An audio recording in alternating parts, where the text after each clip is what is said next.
الحمد لله وكفى وسلام على عباده الذين اصطفى. أما بعد، أعوذ بالله من الشيطان الرجيم. بسم الله الرحمن الرحيم.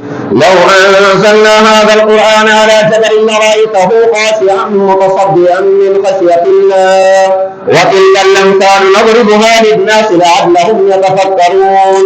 هو الله الذي لا إله إلا هو عالم الغيب والشهادة، هو الرحمن الرحيم. هو الله الذي لا إله إلا هو الملك القدوس السلام المؤمن المهيمن العزيز الجبار المتكبر، سبحان الله عما يشركون. والله الخالق البارئ المصور له الأسماء الحسنى، يسبح له ما في السماوات والأرض وهو العزيز الحكيم. بارك الله لنا ولكم في القرآن العظيم، ونفعنا وإياكم بالآيات والذكر الحكيم. إنه تعالى جبار كريم ملك بر رب رؤوف رحيم.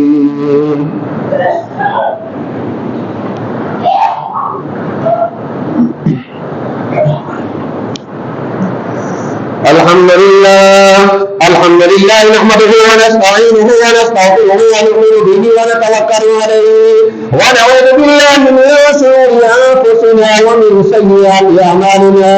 من يهده الله فلا مضل له ومن يضلل فلا هادي له، ونشهد أن لا إله إلا الله وحده لا شريك له، ونشهد أن محمدا عبده ورسوله. أعوذ بالله من الشيطان الرجيم. إن الله وملائكته يصلون على النبي، يا أيها الذين آمنوا صلوا عليه وسلموا تسليما. اللهم صل على سيدنا ومولانا محمد وعلى آله وأصحابه وبارك وسلم.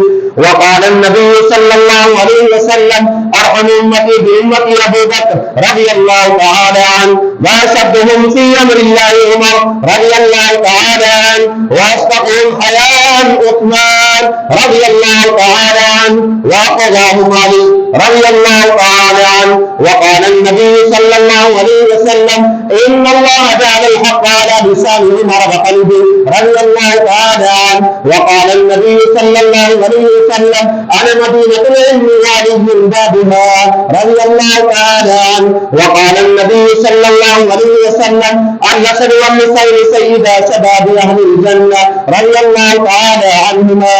وقال النبي صلى الله عليه وسلم: اللهم اجعل معاوية هاديا مهديا رضوان الله تعالى عليهم أجمعين. وقال النبي صلى الله عليه وسلم: أصحابي كالنجوم فبأيهم اقتديتم اهتديتم.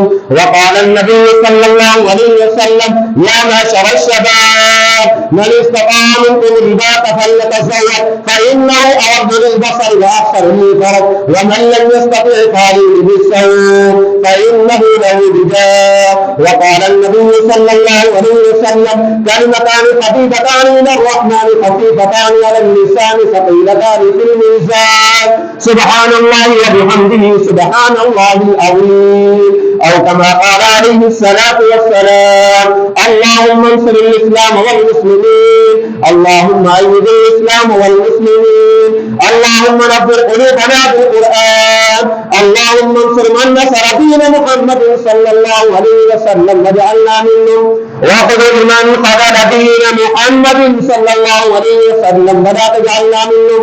تعالوا عباد الله رحمكم الله، إن الله يأمر بالعدل والإحسان وإيتاء ذي القربى وينهى عن الفحشاء والمنكر والبغي يعظكم لعلكم تذكرون. اذكروا الله يذكركم ولذكر الله تعالى أعلى وأولى وأجل وأتم وأكبر، والله يعلم ما تصنعون.